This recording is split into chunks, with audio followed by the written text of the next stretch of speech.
Yeah, go ahead. Yeah, let's do that. Thanks, Adrian. Okay, so next up is Jerod Brennen. So he's going to present Hacking Identity Pen Tester's Guide to IAM. Right, so he's going to talk about some cool things here as well. So he likes to share his cybersecurity stuff as well. So we'll hear what he has to say. You got an hour, so right. We're followed by lunch. If I wrap up early, I'm not going to go over. Yeah, so Mike's here. So if you want to take that, if you want to roam. That's the.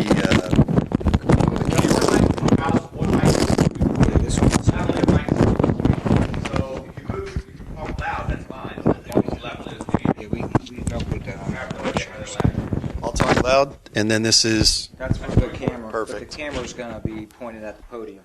Yeah, I'll come back and forth, and this it's not mute. A little bit, but not too much. Yeah.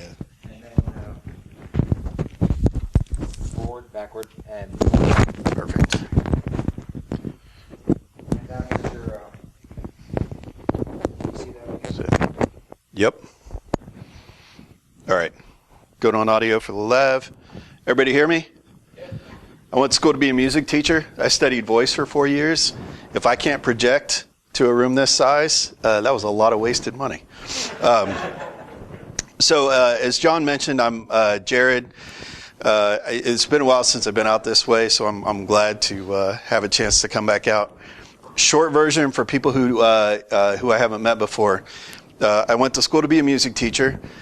Decided that I don't have the patience for helicopter parents or the bureaucracy of public school administration, but was poor. So was trying to find a way to make money so that I could support my family. I've been a geek my whole life. My first hack was playing the X-Wing flight simulator. I got angry that I couldn't play the advanced missions unless I beat all the missions up to it. So I figured out how to go in and modify the right config files to give me all the medals to open up all the missions. Did I mention I'm also a gamer? My background in InfoSec has been hardware support, telephone support, EDI administration on AIX and Solaris boxes. Got pissed off at my boss for throwing under me the bus. There was a security job open, and hallelujah, that was the beginning of all the fun stuff.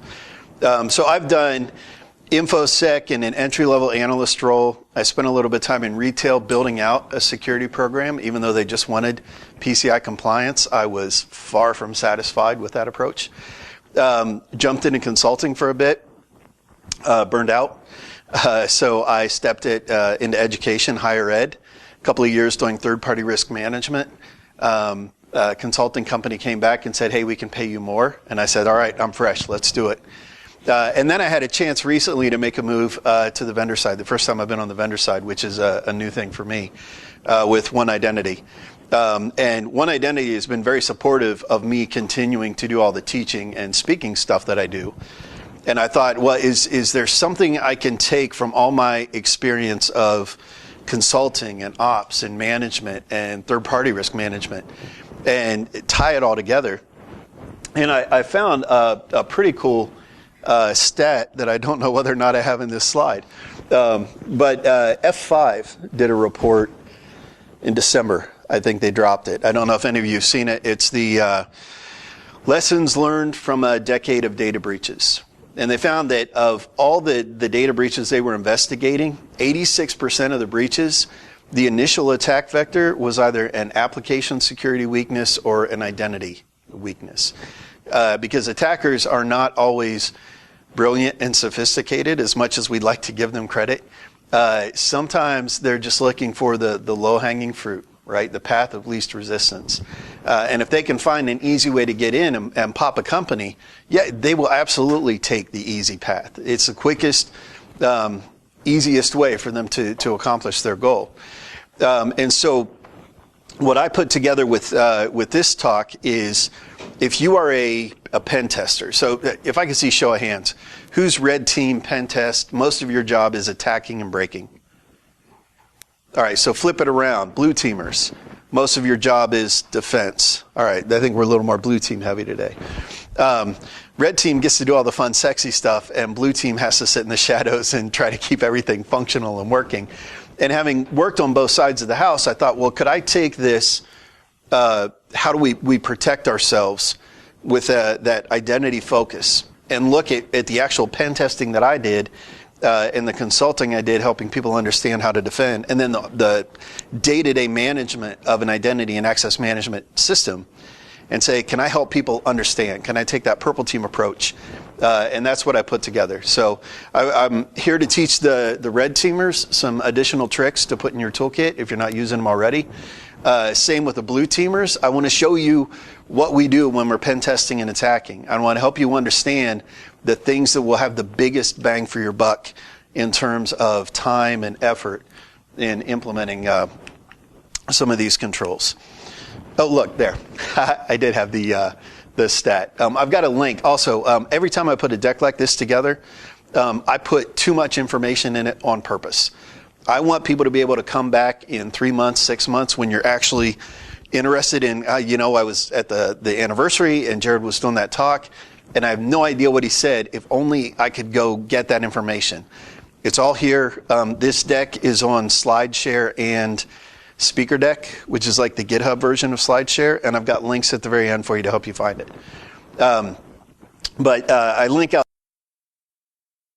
to this report because if you're trying to have that conversation internally about why is application security important and why is identity and access management important, this is real-world data that you can use. It's not conjecture. Is that the right word? We'll say it is. One of the challenges that we have in protecting identity is that the attack surface is ridiculous. Robbie was spot on. Open source intelligence gathering can show you so much. If you want to target an organization, and if you don't believe me about what I'm about to say, I'll give you some talks to look up. You can just gather information through passive intelligence gathering. So never touching the target systems, never tripping alerts, never leaving a footprint in their logs that you were even there. You can often gather enough information to stage either a very successful social engineering attack, or in some cases, a very quick, I'm going to call it like a impersonation attack from the outside, where you actually jump right from, I collected all this information, to I'm going to pop one of your systems on the internet. And unfortunately, some of this risk exists because we have to have this information on the internet for these things to work, right? The whole notion of I'm at my laptop and I type in google.com, and somehow, somewhere, something knows that when I put those words in, I want information on a server somewhere on the other side of the US to come back and show up on my screen. So I've got all these network devices in the middle that have to know how to talk to each other. My computer has to know how to take those words and translate them into an IP address. And all of this information has to be publicly available for this entire process to work. So what you'll find is there's a lot of information about IPs and domains and subdomains and SPF records, email trust, that we have had to publish in order to function on the internet as technologically connected businesses. Attackers take advantage of that same information. One of the things that I bump into also is there are certain things that you have to publish on the internet, and there are certain things that end up there that you don't. I did a pen test for an organization, very large organization out of state. And I always go out to Pastebin. If you don't know Pastebin, it's a place where you can just share little snippets of text. Rock simple. If I am a criminal and I have compromised a password store, a user credentials, username, password dump, I might put a little bit out on Pastebin and say, here's proof that I've got the goods. If you want everything, Bitcoin, all the things, and it's yours. So I will go out to Pastebin and I'll look for accounts that have already been compromised. And I found a woman at this organization was using her company email address on some website that wasn't company related. I have no idea what website was popped. I just know I had username, and it was actually an encoded password, encoded and hashed. But I took the value, and I want to say it was a base 64 decoded, and then I went to an MD5 hash search engine, something like Red Noise, and I said, "Tell me if you've got a match on this hash," and it did. It was a 6-character alpha, all lowercase, a person's name. It was a guy's name. And I did a little bit more OSINT on this woman through social media and found it was one of her kids. So what I had as an attacker was a password that was tied to her company email account on some site. I can't use this to get into the organization directly because the company I was attacking had complex password policies enforced on their interfaces. So there's no way in hell there's going to be a 6-character alpha password that gets into a corporate system by itself. But if I take this kid's name and make the first letter uppercase, and I start adding some numbers to the end, maybe an exclamation point, the most popular special character to show up in passwords, I'm going to be able to put together a pretty short list of likely passwords, because if she's using that password here in the public space, I've already got a lead on what kind of passwords are going to work in the real world. But don't even get me started on stuff like Ashley Madison. How many people have an account on Ashley Madison? Yeah, see, you're good. You don't admit it. I don't need to know. Judgment-free zone.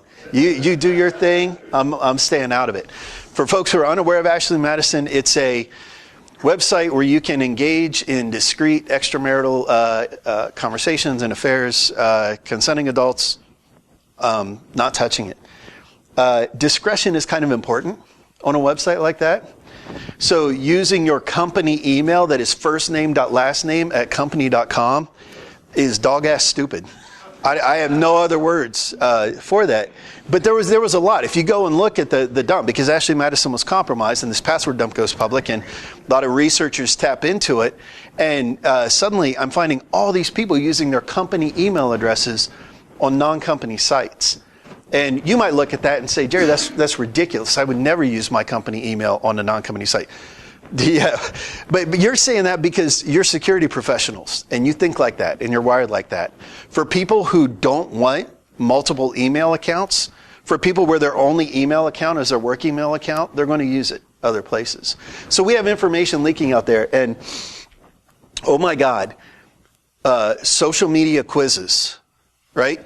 I'll ask the question. The latest one was royal wedding. Right? What's your royal wedding name? Does anybody know the combination here for this one? It was like it got real obscure. Your maternal grandmother's maiden name, and then a couple of other things. And it's just one of those goofy, silly, fun little quizzes that people love to do on Facebook. What about your porn name? Does anybody know I don't want to know your porn name, but does anybody know the formula for your porn name? There's a couple of them out there. A couple, yeah. There's one that I tap into. Well, there's one that I know of. The one that I know of is your pet's name, your first pet, and the street you grew up on. Yeah. You're like, yeah. I say, all right. You're with me. I don't want to tell you my porn name for 2 reasons. Number one, it works.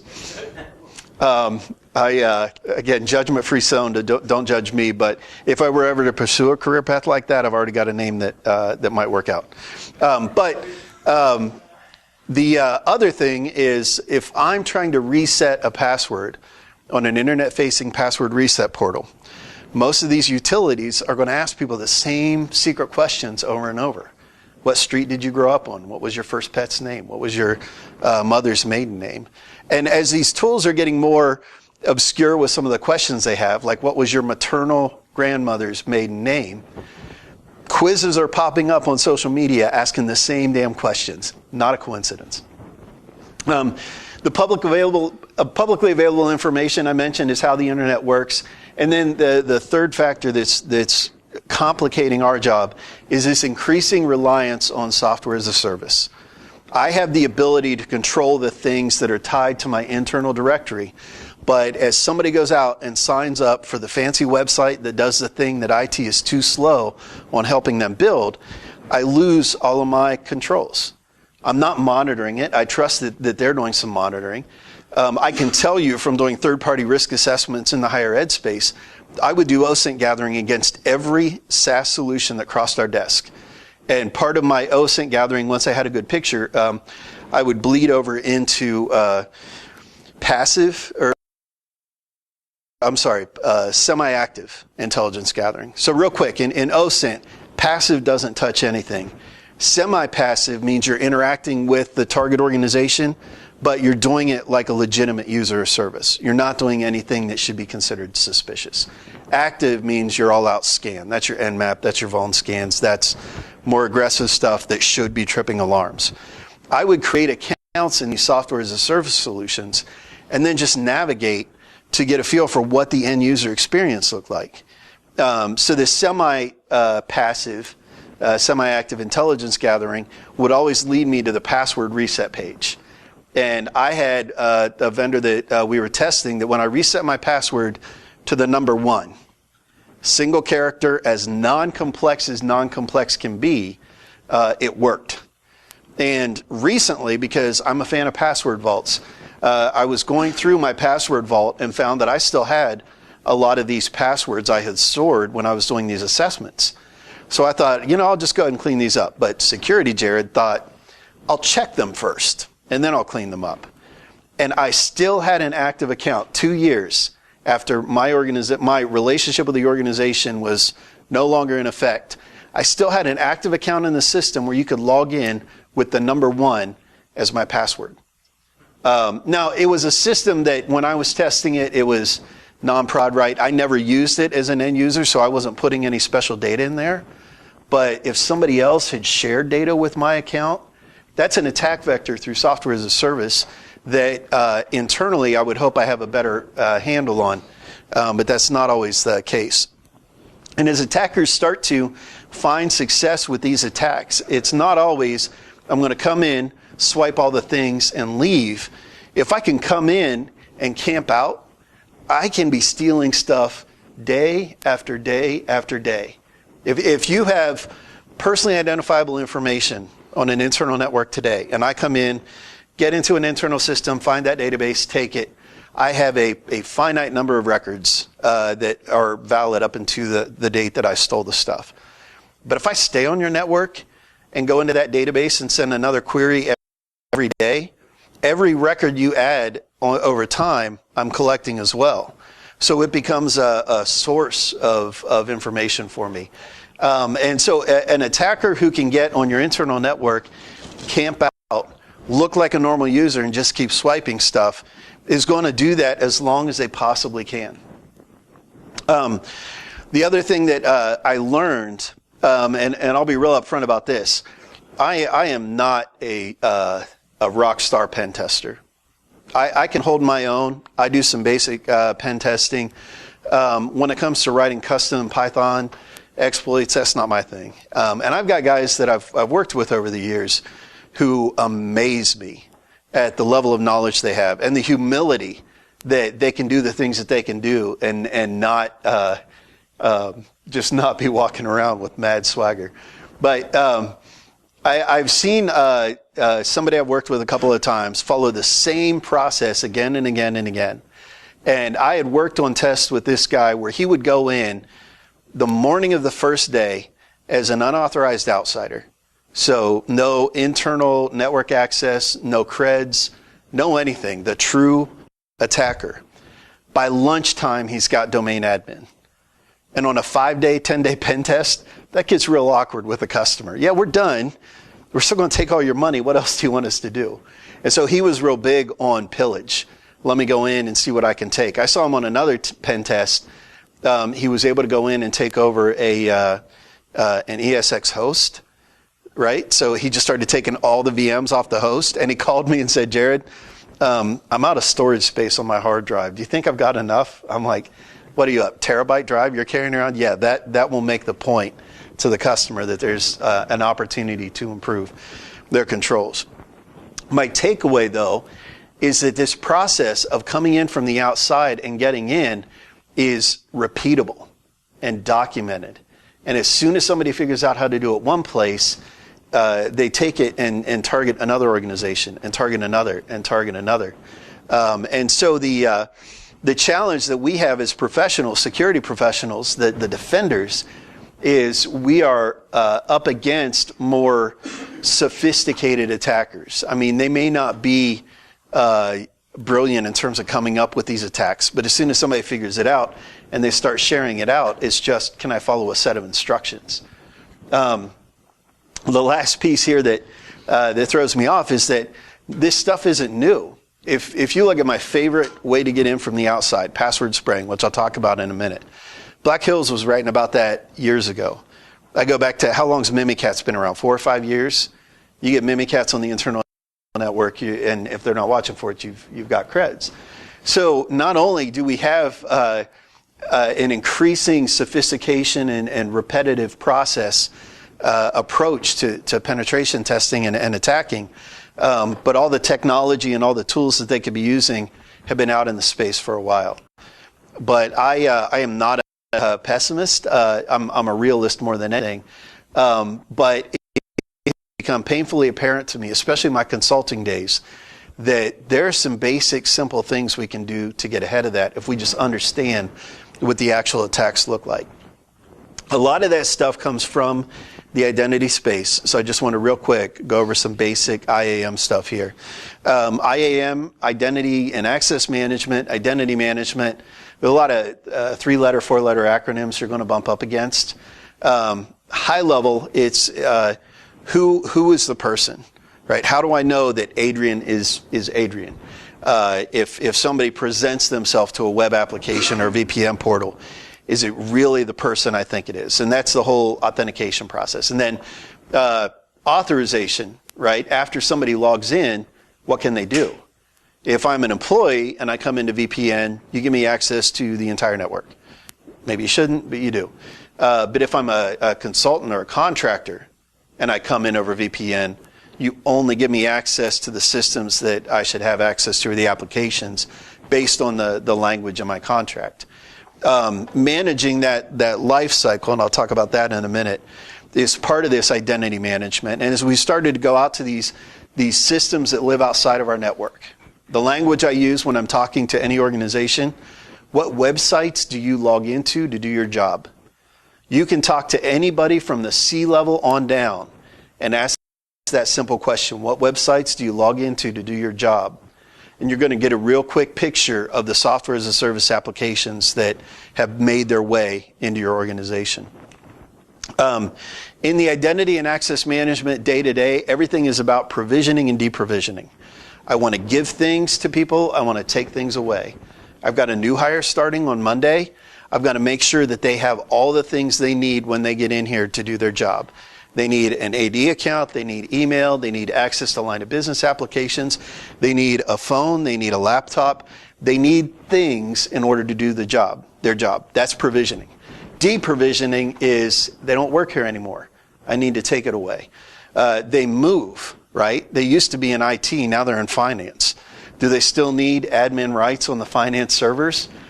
Maybe not, hopefully not. And that deprovisioning process becomes a cost management thing for organizations. I don't want to pay cell phone bills for somebody who quit 6 months ago. And you will find people who don't mention that they're still using their company's cell phone, because that's free money. If I have somebody who leaves the organization on unfriendly terms, the rapidity with which I can deprovision is a huge freaking deal, right? I have a sysadmin who's responsible for, give me a city, San Francisco public transportation. We had that one, right? Was that public transportation or, there have been a few examples of sysadmins who leave and say, you know what? I don't care if I'm going to jail. I'm going to do some damage. But if you've got the ability to deprovision their access before it gets to that point, you minimize risk to the organization. And more importantly, you minimize risk to the people who depend on the services and products that organization provides. I used to work public utility. It's one thing when I was in retail and we sold T-shirts. But if somebody got in and did damage at the organization in the middle of a blizzard here in Ohio, people are going to die. I'm going to have older citizens who are just, they're trying to get by, but they might be more vulnerable to changes in temperature. And if they're without temperature for 3 days and we're in the teens, that's a bad situation for people. That's loss of life. That's not a data breach. That's something else entirely. So provisioning, deprovisioning, and then entitlements are the things that we give them, and attributes are the, how would I describe this? In a directory, if you have flags that say this person is allowed to have those things, then that's an attribute, right? I'm Jerod. What department am I in? I'm in IT. That means I'm allowed to have these things. If you understand that, especially when you compromise, and this is for the red teamers, you compromise a directory system or you compromise an application, understanding provisioning, deprovisioning, entitlements, and attributes is help you going to zero in on the high value targets. It's going to help you identify where you can do damage. And from a life cycle standpoint, people come into the organization. When that relationship starts, that's when a lot of the provisioning happens. You build out authentication, authorization, and my favorite as a pen tester, self-service. And some password management functionality. And then you've got ideally somebody coming around every 3 months saying, why do we still have people who can log in even though they don't work here anymore? You're our auditors, keeping us honest. And then deprovisioning when the relationship ends. This cycle is overly simplified. When you think of an employee, yeah, that's what it looks like. But what about volunteers? What about healthcare systems that have doctors who are kind of on a God complex thing where, they're going to do what they want to do, or higher ed institutions with tenured faculty, right? Yeah, what are you going to do? Kick me out? So there are challenges with managing these different employees. And then even I'm an employee and I'm on paternity leave. I'm on maternity leave. We're going through layoffs. And I've got a subset of employees who need access to HR resources so I can position them to find another job, but they don't need access to everything. And since they know they're going to be without a job in the next 4 to 6 weeks, they're a higher risk population of taking advantage of the access they have.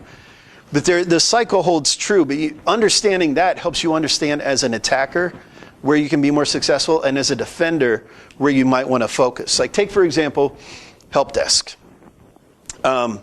If I am going to target an organization with a social engineering attack and try to get creds, if I can take advantage of the help desk, I'm going to start there. And I say that coming from retail. I worked at organization I worked for, I was there in 2008 when the economy tanked and we went through layoffs. And there were people at the company whose job it was, young men and women, early 20s, no joke, I'm not exaggerating, stand out front of the main entrance, play soccer, frisbee, pass a football back and forth, look pretty, and just wave to people coming up saying, hey dude, how you doing? Have a good one. Whole job. They were greeters. Yeah, and I look at this, and that it was a neat place to work. I'll give it that. It was odd, but it was neat. In a lot of organizations, and ours was no exception, when you're laying people off, somebody took a look at that list of greeters and said, maybe we can stand to do with a few less people in that position. And leadership said, agree, we don't need that many people in that role, but these kids live and breathe the brand. We are not going to find an employee more dedicated to our company than these kids. I am not going to just show them the door. Is there somewhere else we can put these kids? And somebody else chimes in and says, yeah, you can put them on the help desk. You ever watch the IT crowd? Yeah. So it's these are the kids who don't even know have you tried turning it on and off again. They're not quite sure how to turn the technology on. Good kids trying to do good things. And there was one kid who came over from that who actually went on to be very successful in the IT department because he came in hungry to learn, wanted to change. He's got a career in the space now. He was the exception, not the rule.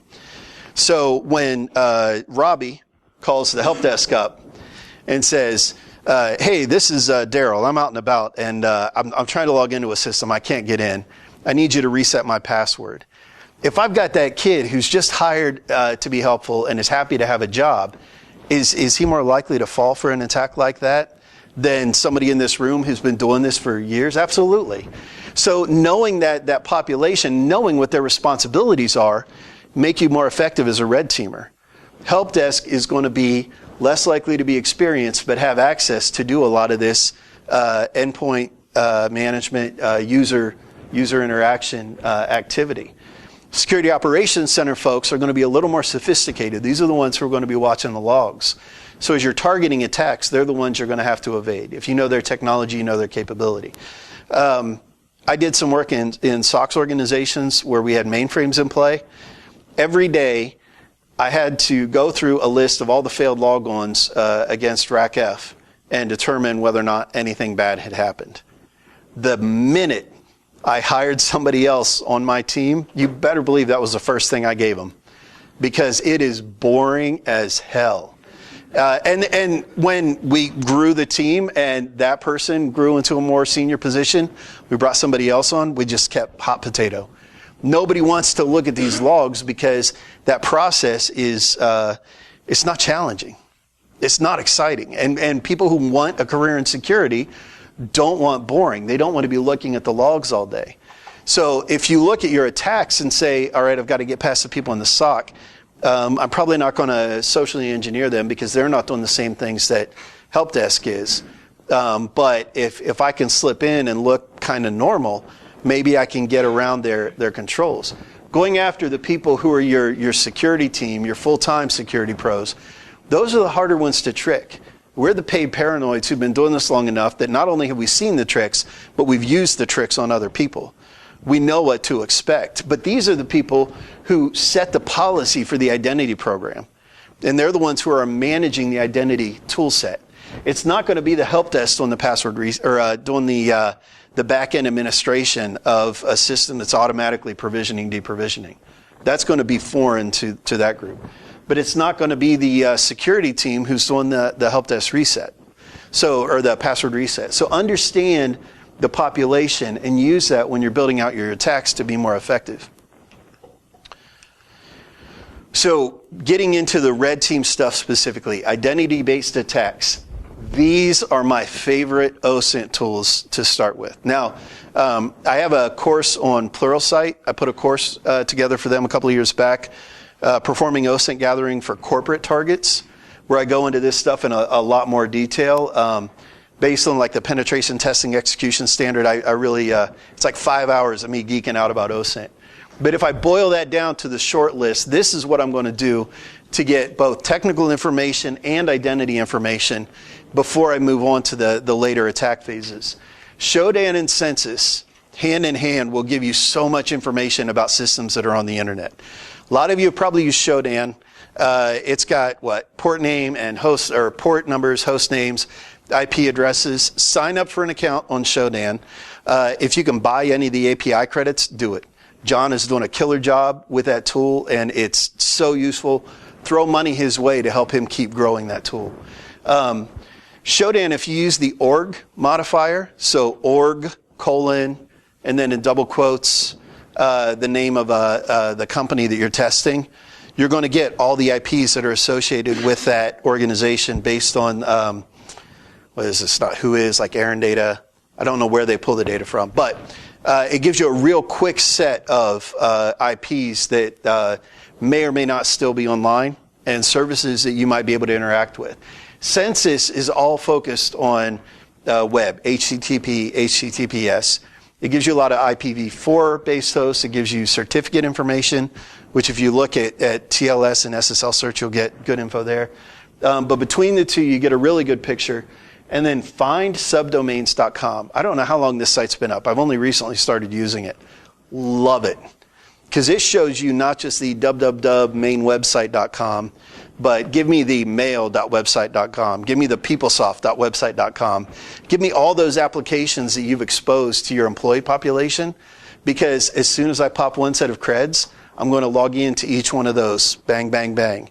And you may be protecting VPN with multi-factor, But if you're not protecting all these other websites multi-factor, I'm in.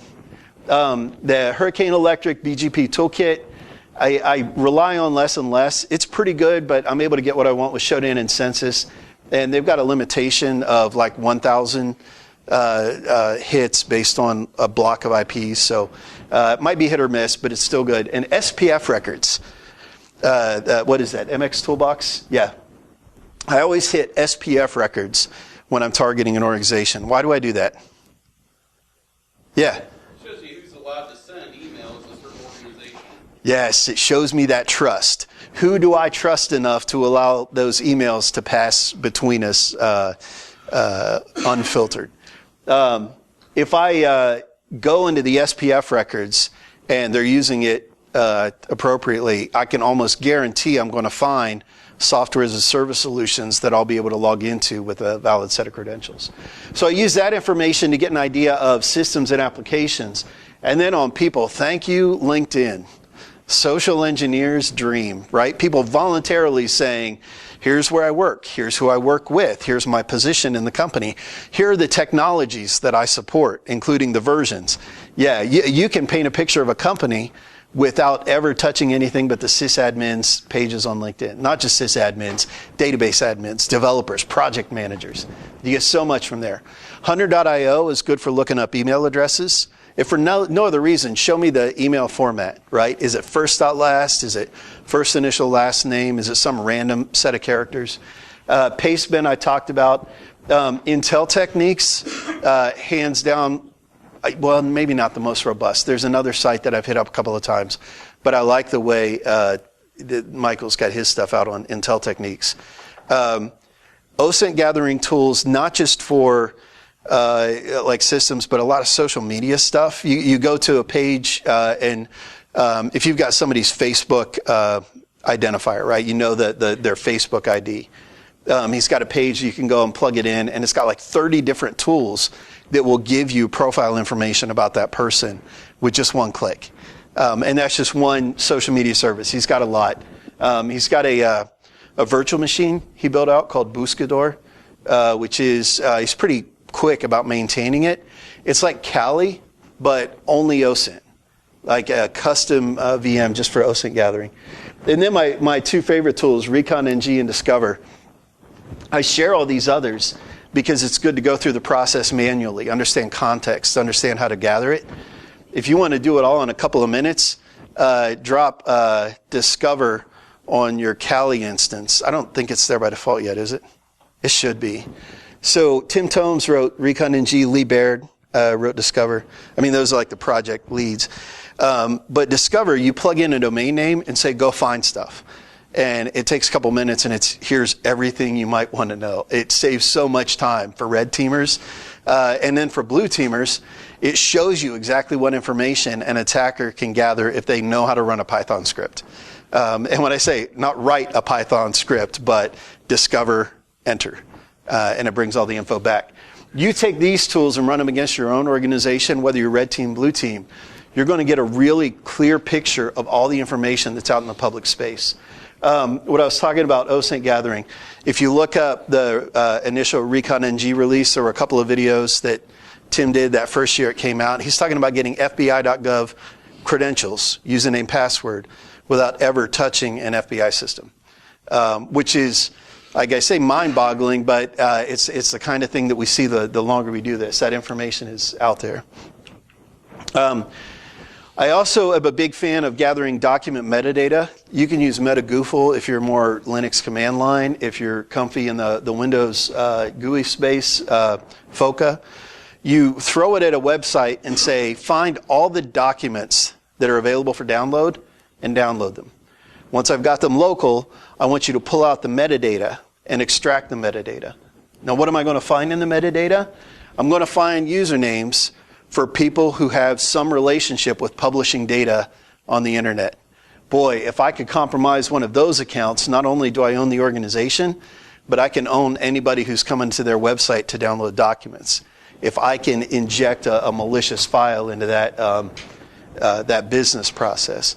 FOCA will sometimes pull back internal IP information and print server information. I've never found passwords with Foca, but I use it more than MetaGoofle, but they're both fantastic tools. And what are we looking for? You want to build out that technology stack, because as an attacker, if you find technologies that are internet facing, sometimes you can get in with no more than an admin guide. I was doing a pen test for a client years ago, and they had a PBX management system web app that was internet facing. Small company, so they didn't have extranet, they didn't have it behind a VPN. It was just, you knew the URL, you could log in and manage their phones. I found the admin interface through OSINT gathering. I Googled for the admin guide, found the default credentials, and they worked. Right? Whoever had published this to the internet hadn't changed the default creds, so I'm in this system as an admin. Big deal. What can I do? That was an identity weakness. The application weakness was that the admin console, the web page, was older and hadn't been built with security in mind. They were making direct calls from one section of the web page to local Linux commands, like netstat, show me everything that's connected right now. And as I'm doing that, I use tamper data, but Paris proxy, right? Zap, you can use any kind of web proxy. I was catching the data that went from my laptop to the server and looking at what was in the HTTP request. And it was just the command itself. It was netstat dash something something. I can't remember the details. So I thought, well, what happens in a simple one, right? I said, I want to catch that, but instead of sending netstat to the server, I want to send cat/etsy/password. And sure enough, the results on screen were the contents of the Etsy password file.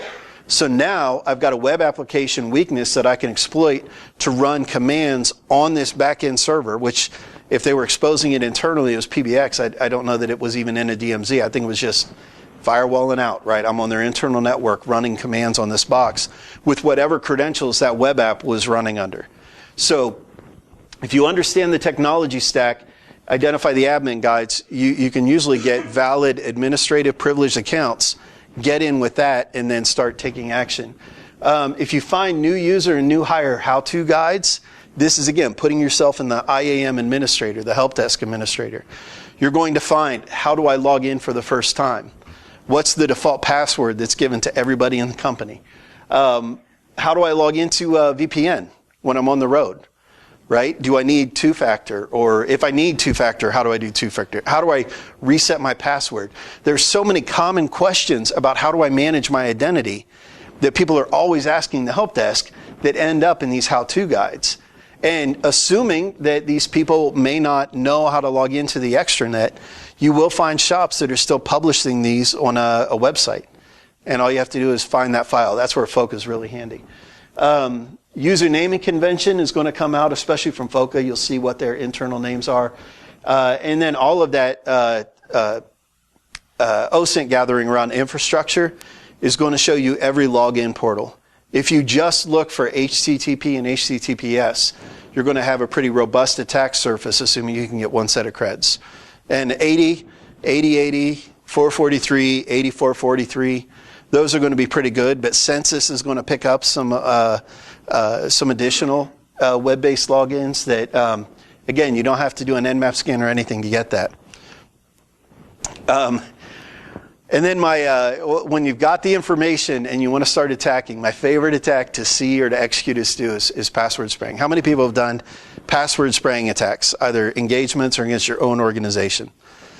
More of that. If you have not, go back on Monday and do it. Kick off we want to do this. A password spraying attack, simply put, is the inverse of a brute force attack. I have one username. I'm going to try 1,000 passwords. That's brute force. As soon as I get 5 failed logins, they're going to shut me down. If they're watching for repeat failed logins, they're going to blacklist my IP. If I try a brute force attack, traditional, the chances of me failing are high. But what if I take all the email addresses that I got in OSINT gathering and go against some of these external Microsoft facing, like their Link Discover, their Outlook Web Access? If I start hitting these portals with every username but one password, If there's any shop that is logging people out after one failed login, I guarantee that sysadmin is going to be looking for a job pretty quick. You are going to have pitchforks and torches of users saying this is ridiculously complex security. You got to give me at least 3 tries, 5 tries. So you can usually get away with 2 failed logins on a password spray, and then give it a minute, let the timer reset so you're not tripping any alerts, and come back in and do it later. The password you are most likely to get in with today is summer with a capital S 2018 exclamation point. If that is your password, don't raise your hand, not in this room. But if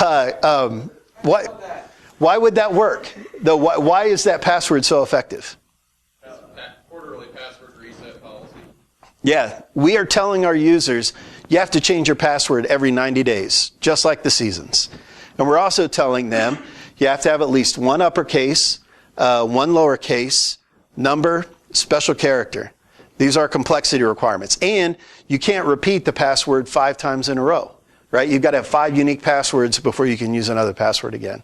There's so many organizations that PCI, for example, has dictated this is password complexity. This is what you're going to do.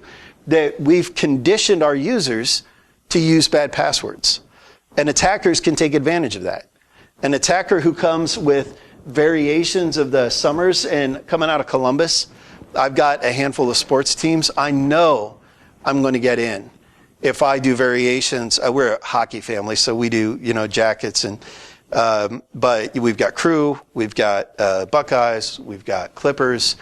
That if I get anybody who's local in sports, I'm going to, with time, find the right combination. If I had a reference to the default password that somebody got, company 123, well, when it comes time to change their password, company 124, company 125, right? It gives me an idea of where to start to build out that password list. Again, once I throw this attack against an organization, I've got valid creds, and then I can either go into internet-facing web apps or SSL VPN or IPsec VPN where you're not enforcing 2-factor. I can still get past 2-factor with social engineering, but if you're not enforcing 2-factor, you've saved me a step. I get valid creds, I come in your network, and I can start pillaging. Once you're on the inside, 3 tools that I recommend you play around with in your home labs. Number 1, Mimikatz. Mimikatz is great for give me the stuff out of memory and let me get back to some legit passwords. Kerber roasting, take advantage of the Kerberos tickets, and then the PowerShell Empire toolkit. Thank you, Microsoft and Windows 10, for putting PowerShell everywhere. You've given me a lot more tools that I can count on being effective. There's a tool that I dig called PowerUp. It was part of PowerSploit, and I don't know if I've got I think the link is right here, PowerShell Mafia, but what PowerUp will do is take a look at running processes and find processes that are running with higher privilege and try to inject commands into those processes, right?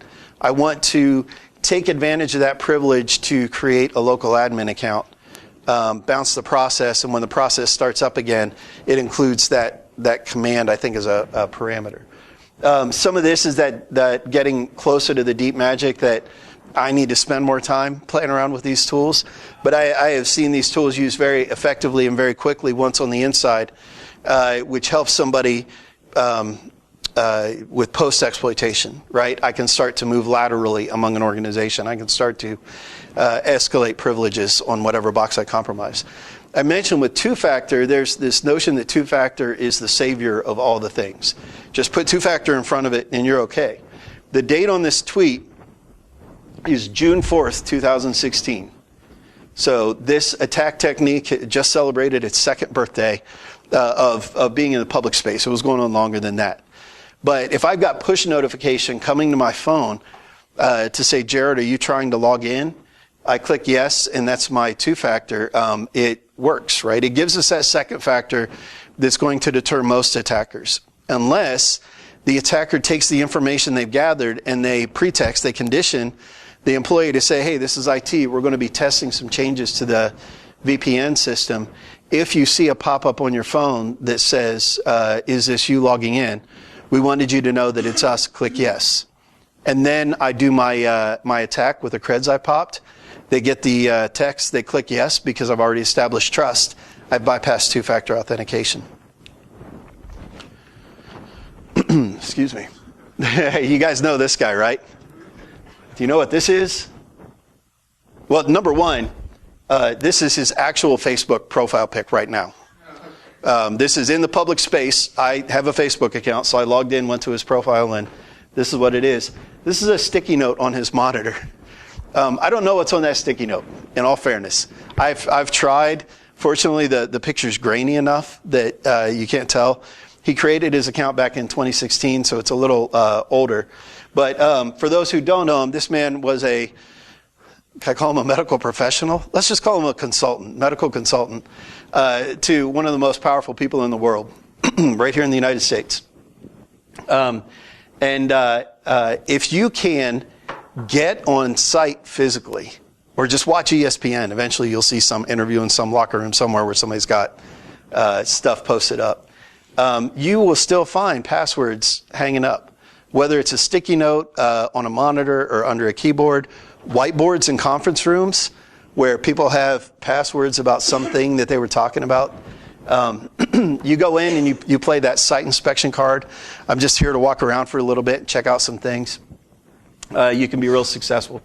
Phone calls. I do not do social engineering. I have all the respect for people who can.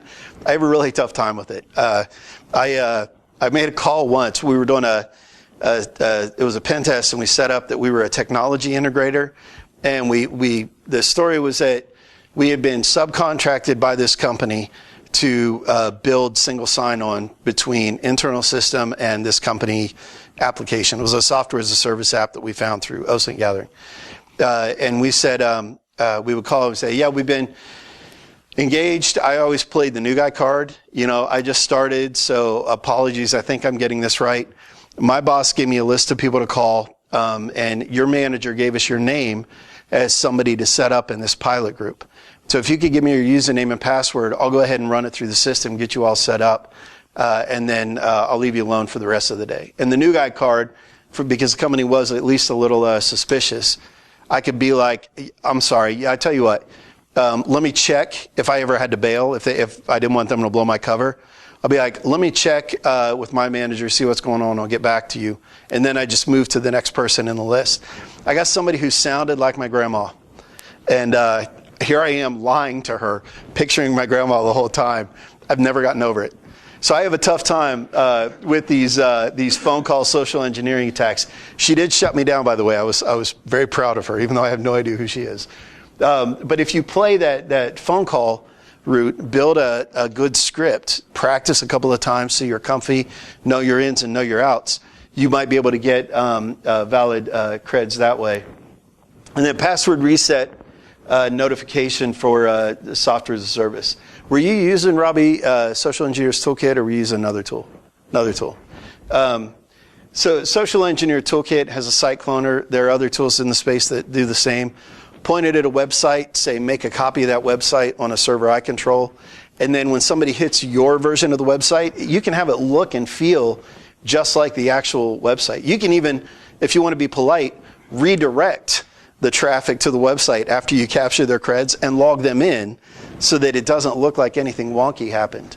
But if you take advantage of any of these scenarios, you can exploit the creds that you're able to pull from the other examples and start to get somewhere. This one I had a lot of fun with. I already got on my soapbox about the social media quizzes. Password reset portals that are internet facing need more TLC than I think most organizations are giving them. I had an organization I was testing some years back. They had a password reset portal that had been reasonably configured, but it had all the basic questions, right? All the standard questions. And I found that just through exploring the interface, it looked like every user was expected to answer about 10 different questions before they could use password self-service. Not everybody was set up in the system So I had a subset of people I could go after in the first place. But what I found, because I did when I got there during the first year we were testing, I tried resetting a couple of passwords. 2 failed guesses, and you're locked out of the password reset system. The user account still works fine. No interruption to the user. But you can't reset your password until the help desk manually unlocks your account. So I thought, man, if I've only got 2 chances, I better make sure I've got the right questions. Then what I could do is I could go in and pull up their 2 secret questions and then just hit the back button in the browser.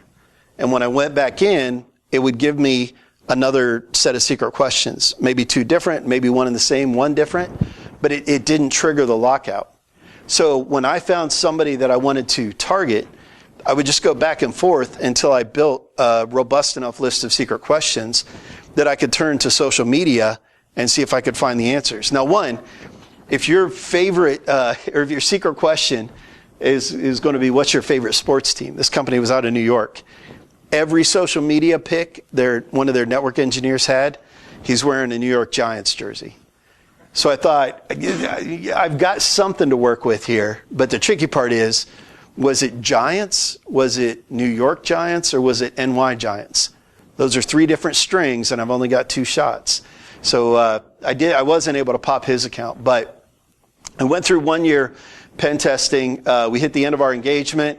And I went back to the guy who brought us in. I said, I wasn't able to get in here, but from a vulnerability management perspective, you have an attack vector here.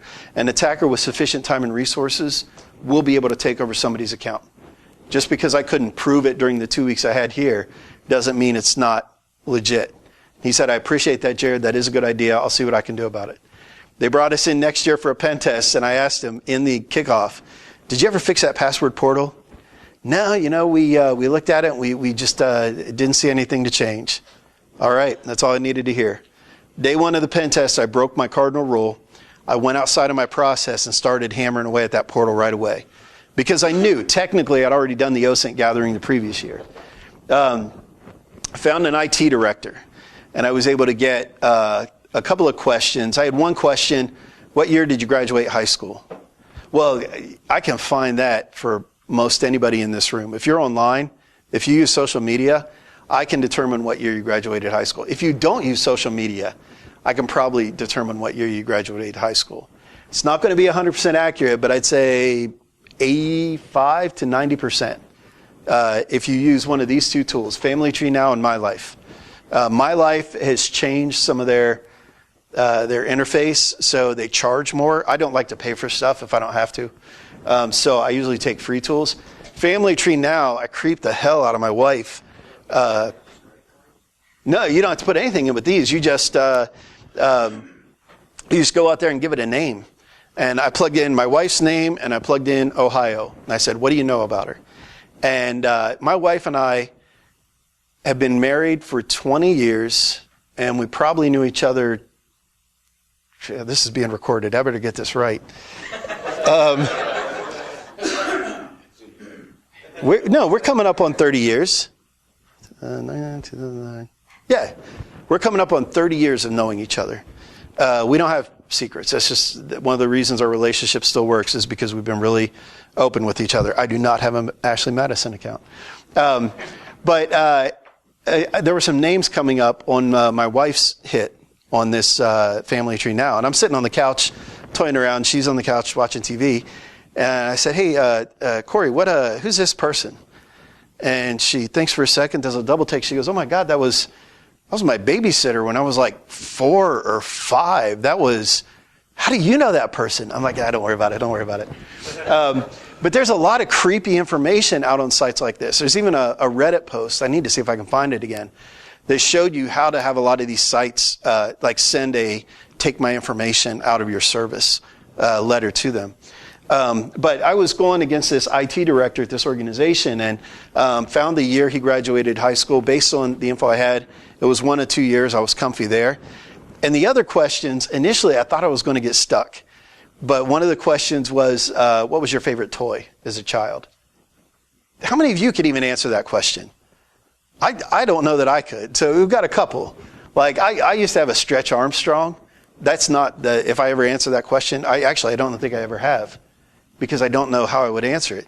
He was kind of neat, right, until he broke and then bled all that purple goo everywhere, and it was awful. But I don't know how I would answer the question. I thought there's no way in hell I'm going to be able to guess this person's, until I went to his website. IT director, he had his own vanity website, right, just something he stood up for the stuff he geeked out about. The icon, favorite icon on every web page was a Lego head. So I'm like, all right, let's give that a shot. What's your LEGOS? Enter. What do you want your new password to be? And the thing I didn't like about this gig is we were restricted from 8 to 5. So we couldn't do testing outside of business hours. I'm changing somebody's password in the middle of the workday. Not only that, but it's an IT director at a fairly large organization. And I have no idea what this person's personality is. So I had all my web pages queued up that I found from OSINT gathering. And I had set the expectation rules of engagement that I was going to do this. So I logged into their single-factor VPN, took some screenshots, logged into the guy's Outlook Web Access, took some screenshots, a couple of external-facing apps. They weren't using a lot of SaaS at the time. Had enough for my pen test report, and then I logged out, and I called my guy up and said, hey, you're going to have a very pissed-off IT director coming your way as soon as he finds out what happened. Here's what happened. I had to change his password. And it was uncomfortable for him, but it was part of the process. And it was an identity-based weakness. It was this move to self-service as opposed to having the help desk do it, because we got to save money and time. We can't keep bearing the help desk with password resets. If we just give this functionality to our end users, everybody's going to be happier. My favorite attack, I was so proud of myself for this one. It's one of those moments where as a pen tester, you're like, yes! And then you're like, oh, I shouldn't be happy because I just broke something. I had a customer who had it was their customer-facing website. So how they engaged with all the people who gave them money. And they were a Drupal shop. So they used Drupal underneath the website. And these guys were good. From an application security perspective, they were one of the clients I really liked working with because they got it. They did a good job. They had controls along the way to keep themselves honest. But they had built a custom identity management module for user registration, and they wanted it to look and feel like their stuff, and they had specific things they wanted to give their users. So they built this custom module in Drupal. I used my web app proxy, again, to watch the traffic that went back and forth between my laptop and their servers. And I was seeing in the URL string, now the application the user saw looked different. But what I could see in the proxy logs was website.com/accounts/user/8765309/edit. And so I'm looking at that number and I'm like, all right, I got something to work with here. So 8675308. What if I manually browse to a fuzzed variable, right? I want a different number. And sure enough, I was in somebody else's account. They did not continually check to see whether or not you were authorized to access certain information. They trusted that you wouldn't know that number, that you could force browse to somebody else's account edit page. So as soon as I had that, I didn't even run a fuzzing tool. I went all the way back to 0. Why am I going to go to 0? What's the 0 account likely to be? Yes. And in Drupal, the 0 account is not just admin, but it is super duper God admin. It is like the Zeus account. It is the admin of admins. And I tried to go to that account and trigger the password reset function. And I got an error message that was the equivalent of, there's no way we're letting you change the super duper admin password. That would be stupid for us to expose that externally. I'm like, that's all right. How about account number 1? Doesn't exist. Account number 2 doesn't exist. Account number 3, I got a hit. I did a little LinkedIn recon when I found the user information, and it was a developer who'd been at this company for 10, 15 years. So if a developer is the first person who's created their own account in this application, what are the chances that developer has elevated privileges, right? Has the equivalent of super duper God admin, even though it's their own account. And so I changed their account and got in. And that gave me control of all the application. It gave me all their customer data. And again, this is an organization who understood application security, but they had to do that pen testing on the back end, something a web app scan is not going to find. That's where you need people who do pen testing to get in front of you and say, this is step, how an attacker might do this. But if you allow your applications any kind of self-registration functionality, where anybody on the internet can create their accounts, there may be a legitimate business need where you do that. Understand that it's an attack vector against the identities in the app that somebody might take advantage of. On the inside, I'm not going to go into Responder in great detail, but if I can get on an internal network and get on a box where I can get Responder and run it, I'm just watching traffic and grabbing creds out of the air or off the wire. Again, come out here and take a look at it later, but another way for me to get creds when I'm on the internal network, if I can just get one box, right? If I can get one foothold in the environment, these are the kind of tools that I'm going to be running to try to gather other credentials that might be floating around on the inside. And it just takes one. Everything I just went through, all those different examples for pen testers and red teams, an attacker doesn't have to do all that. They just have to get one of those things, and then that's the first domino. That's the first step in doing some real damage to your organization. So the question that, and I think this is critical anytime we talk about this, Robbie, I was real happy to see that this was the crux of your talk, right? This is how I do it. So start thinking about how to defend. We have to talk more and more about defense. And whether you look at it from outside in or you look inside out, I don't care where you start. Just start looking at these things as ways of shutting down those attacks. First thing you should do if you've not done already is analyze your own attack surface. Take all those OSINT gathering tools that I showed you and run your own organizations through them. Again, passive intelligence gathering is not actively interacting or engaging with any systems. You don't have to ask permission. You're not running scans. You are literally going to public sources for public information. There's nothing stopping you from doing that except time and knowledge, and you've got the knowledge now. So do that OSINT gathering against your own organization to start to get a feel for what information has your organization exposed. Do you still have non-production systems on the internet that should have been shut down years ago that you thought somebody shut down, but are still showing up in Shodan logs? And when you navigate, sure enough, that never got decommissioned. It's still a VM floating out there unpatched. Because you have insider knowledge, once you do that information gathering, do some Nmap scans. If you've not done just a simple port scan of your internet-facing systems, do that. Right? What services are listening? What can we interact with? And then do some vulnerability scans. Actually run technology designed to do signature-based vulnerability analysis, because you can do this as an authorized insider. An attacker can't do this without tripping alarms. And if you get all of that information, you've already got enough work on your plate to say, we need to decommission these systems, remediate these vulnerabilities, close these ports, and you're reducing your attack surface. You want to make it as hard as you can for the attacker to do anything if they get creds or if they find an application security weakness. And the next thing I recommend you do, that consolidation, or the reduction process, this is my short list. So first thing, if you have internet-facing systems that don't need to be there, take them offline. If they don't need to be internet-facing but still need to be there, tweak your external firewall rules to limit who can get to them. Boy, if you start whitelisting applications that, if you've got the capability of whitelisting source IPs, that's a pretty difficult control for somebody to circumvent. Closed network ports that don't need to be open. All that metadata stuff you do with FOCA and MetaGoofle, publish updated versions of those files that you've sanitized all the sensitive metadata. If you find any metadata that you would rather not expose externally, you can actually pull that same file down, exact same document, make 0 changes to the content, but strip out the metadata and then publish the more secure version of the file. Again, to make it hard for an attacker to get useful information. Disable inactive accounts. If you've ever talked to an auditor, you've probably had that conversation already.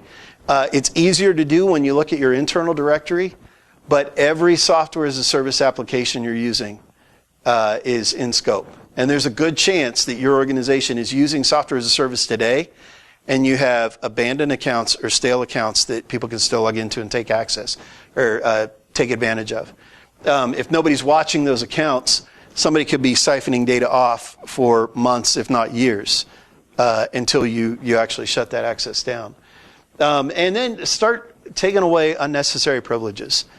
In my time in retail, we had maybe 150 people in IT, 180. A lot of that was contractors. But of our population, over 100 people had 24/7 badge access to the data center, including our CIO.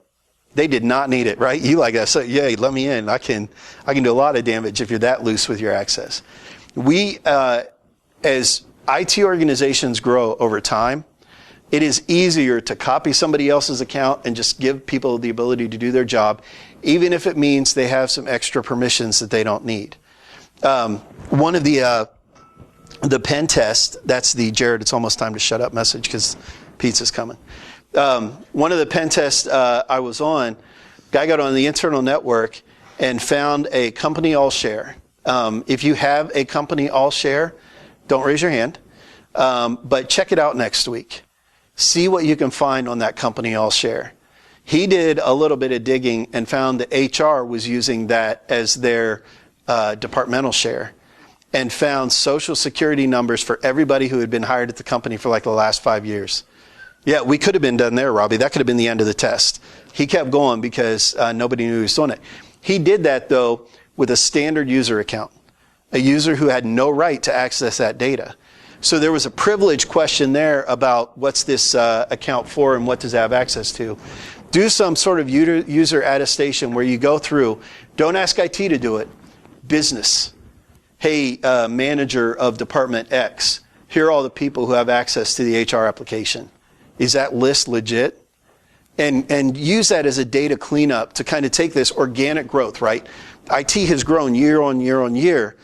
Step back, take a look, and say, where do we need to kind of pull back and consolidate and shut down what somebody could do if they take advantage of one of our user accounts? Multi-factor on all the things does have value. You've got to teach people about that social engineering attack, but don't say, well, if they're going to get in, they're going to get in, and ignore multi-factor. But not just VPN. I'm multi-factor personally to my Google account, to my social media accounts, to my GitHub account. If a website I log into supports multi-factor, I've turned it on. And even if it's just SMS multi-factor, it's better than nothing. And I have a website that I built that is about teaching people how to get into information security. I built it years ago, and I stood up a Twitter account, so it's different from mine. And all the Twitter account talks about is this website and how people can use it. Last week, somebody from Indonesia logged into my Twitter account. And shame on me because I hadn't turned two-factor on that one. Now, I've done two-factor on everything else over the years, but I haven't used that one in a couple of years, and I'm like, who cares? Who's going to watch it? Well, that page actually shows up front page of Google for people pursuing their SSCP certification. And because it's got front page visibility for one stupid little thing, it's got attention of people. I use WordFence because it's a WordPress site. And I see people trying to brute force into this web page all the time because they know if I have visitors, they can put malicious content or ads or something on the website and take advantage of that traffic. So two-factor everywhere, folks, not just VPN, but software as a service. And then security awareness training. Teach people about using corporate email for personal sites, not oversharing on social media, and how to detect and respond to social engineering. It's important that your people know not to engage the social engineer. Let IT handle it. Let security handle it. Don't have the end user do that. That puts them in an unfair position.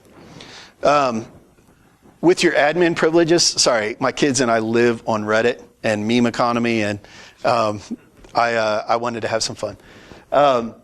If you can have different password policies for different accounts, you can minimize the impact to users but still protect the privileged accounts. Right? Take a traditional user account, 8-character complex, fine. With our administrative accounts and our service accounts, that's what a pen tester is going to go after. 20 characters complex. If they're going to try to crack it, make it hard, if not impossible, for them to crack, depending on what kind of rig they're running. Are you using laps? So if you're not, this will be my one takeaway for people. This is great at shutting down lateral movement. Local administrator password solution from Microsoft. It's free. You pull it down, you say, I want different admin passwords on all my workstations, and suddenly when an attacker gets on one box and tries to go to another, they're stuck because now they have to go through that process of cracking that admin password again. And getting to a point where if you could take away passwords from your admins, it gets kind of scary. Back in my public utility days, we were doing some privileged account management. Unix admins and Windows admins alike hated that. Tread lightly there.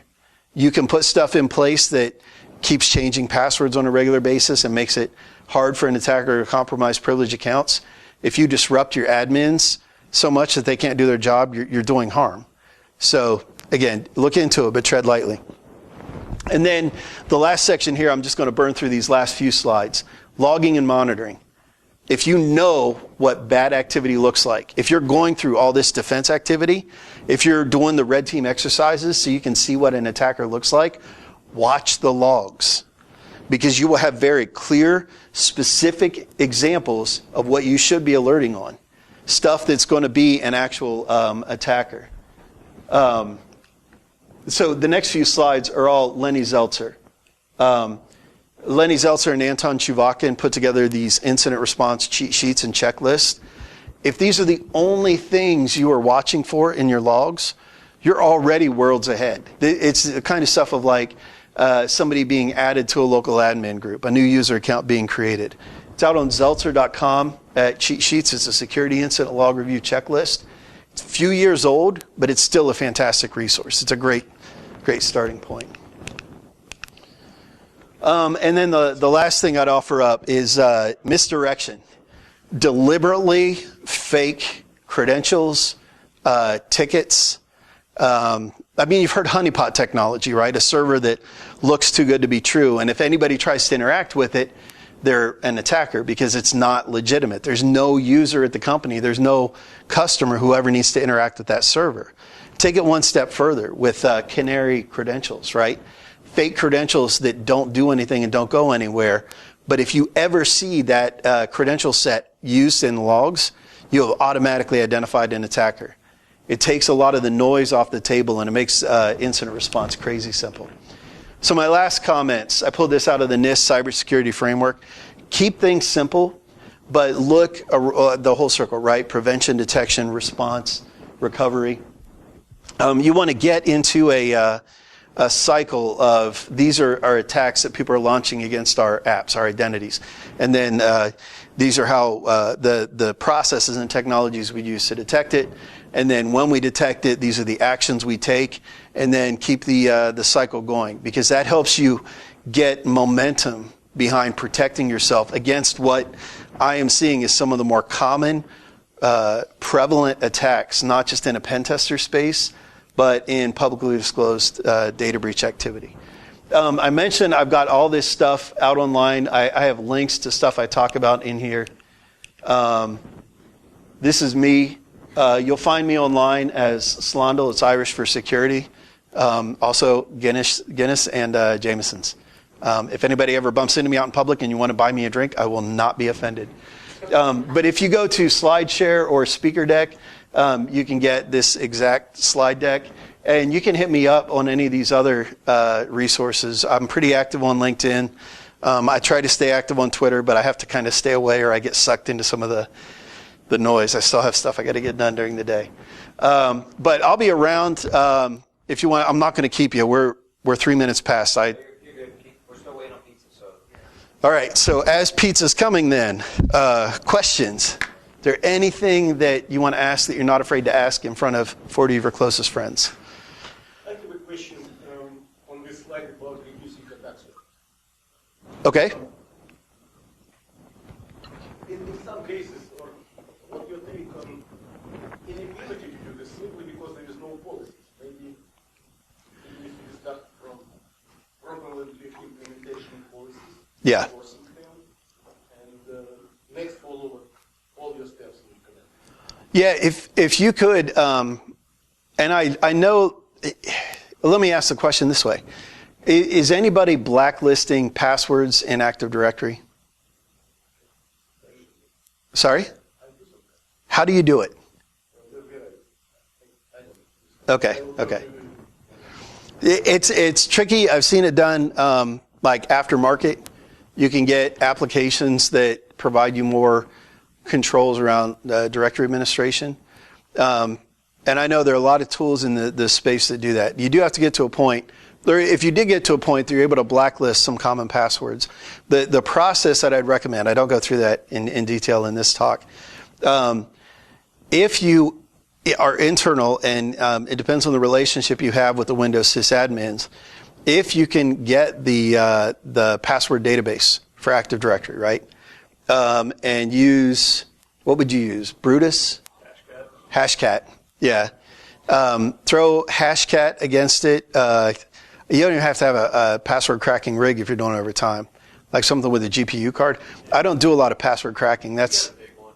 Well, yeah. So we do a lot of password cracking. I was going to actually say to go along with what you're talking about for blacklisting. Right. We've done statistics on like everything that we've cracked. We found top 3 are password with special characters, password variations, right, and variations on company name and variations on seasons. So variations on the word password, variations on the company name, and variations on seasons. Yeah, those are the top 3. And that's Robbie's advice as somebody who does this day to day, cracking passwords, is he's seeing that. So if you're seeing that in your test, chances are you guys have that same exposure in your own organizations. Yeah, we crack NTDS, which is the password pool for Active Directory. We crack some that have been 30,000 users and up. So we have a large number of passwords that we've cracked over years. And those are the statistics. Those are the ones that come out. Yeah, towards the top. And if you do that at your own organization, which that's terrific advice, some of the general.